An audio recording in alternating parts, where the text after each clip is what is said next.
Imagine you're an accountant in India. You have a husband, 2 children. You can put food on the table and sometimes have fun with friends, but you always wanted more from life. The problem is the wage you make. It's barely enough to pay the bills. But when scrolling through social media feeds, you see a friend of yours who moved to Canada back in school. So you think to yourself, maybe there's a better way. What if I can also move to Canada? The next day you visit a small immigration agency in the crowded downtown market. Inside, the agent listens to your story with practiced patience. He explains Canada's point-based immigration system. But after a quick calculation, your heart sinks. You don't have enough points. Then he mentions studying in Canada, but the costs are astronomical. Defeated, you're about to leave when the agent's demeanor shifts. He leans closer, his voice dropping.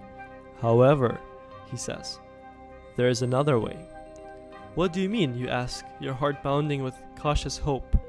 He tells you about a job in Canada, a tire factory, where you could earn $20 an hour. With overtime, you could make over $3,000 a month.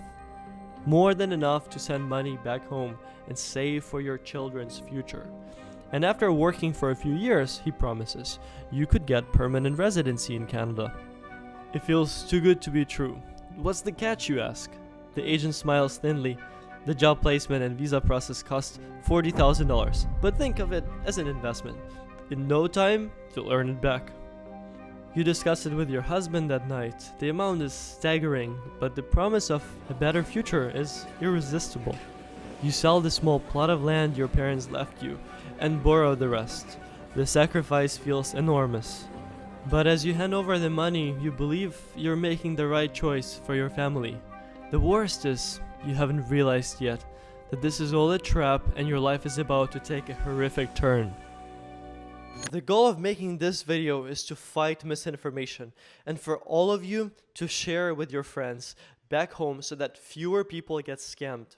Here's how the parliamentary committee reacted to the immigrant exploitation when it was revealed. No matter if you're faced with wage theft, with harassment, with violence, for women, with sexual harassment. Before we continue with this story, it's important to underline what laid the foundation for this video. An ominous report was produced by the UN, calling the low-wage LMIA stream a breeding ground for modern slavery. Quote, I am deeply disturbed by the accounts of exploitation and abuse shared with me by migrant workers. Since then, a few steps have been taken by IRCC and the Minister of Immigration, such as the pause on the low-wage LMIA program in cities with unemployment of 6% or more. For example, cities like Toronto, Montreal, and Halifax fall within this policy, but Vancouver does not. Also, there are exemptions for healthcare and construction, which interestingly are among the biggest exploiters. You'll see as we continue the story. Months later, your visa is approved and you board a plane to Canada. As you step off the plane, the cold air stings your face, but it feels like a fresh start. A man holding a sign with your name waits for you. He barely speaks English and ushers you into a van. The drive feels endless, and the city's skyline quickly fades into an industrial wasteland of gray warehouses. When the van stops, the driver points to a crumbling building. Factory, he says. Inside, the smell of burning rubber and chemicals overwhelms you. A man with a gruff voice and unfriendly eyes introduces himself as your supervisor. He thrusts a pair of worn gloves into your hands. Start now, he barks, pointing at a conveyor belt.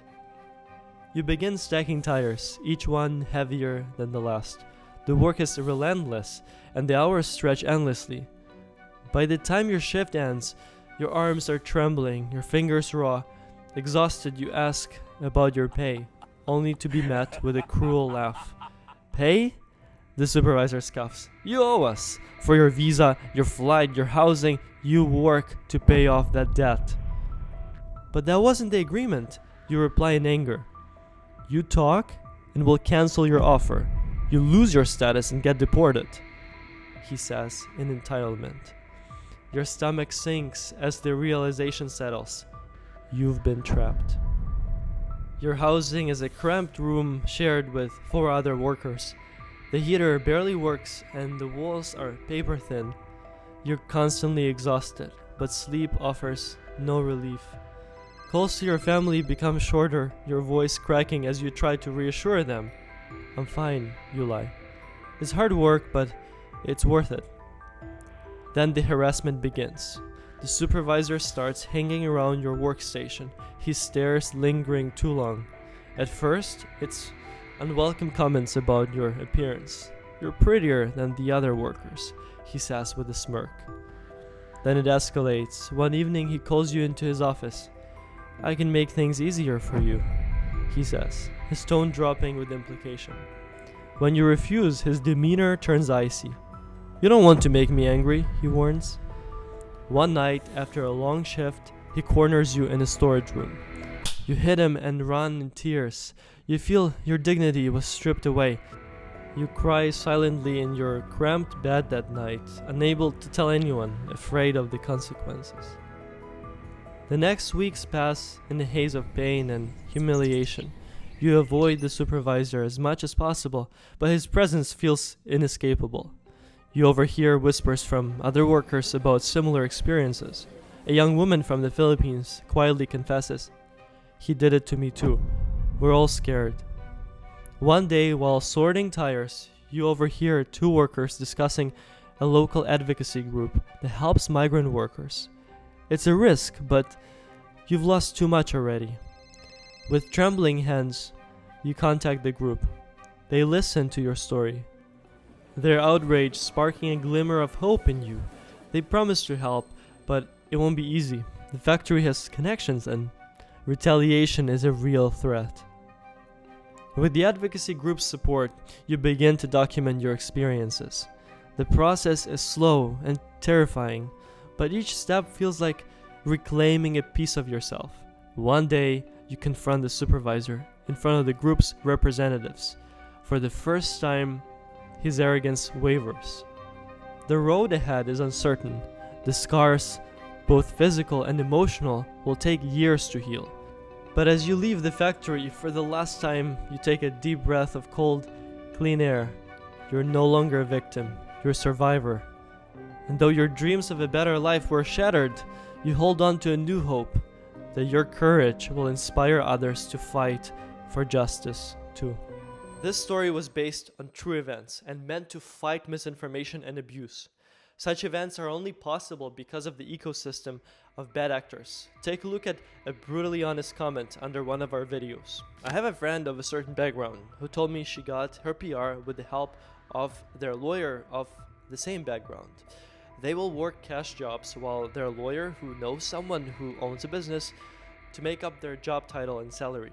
Their lawyer sends to their checking account, just like a real salary, to make it seem like they're employed in that particular position. But she said they return the money back to the lawyer, and that's what the lawyers use to put in her bank account every month.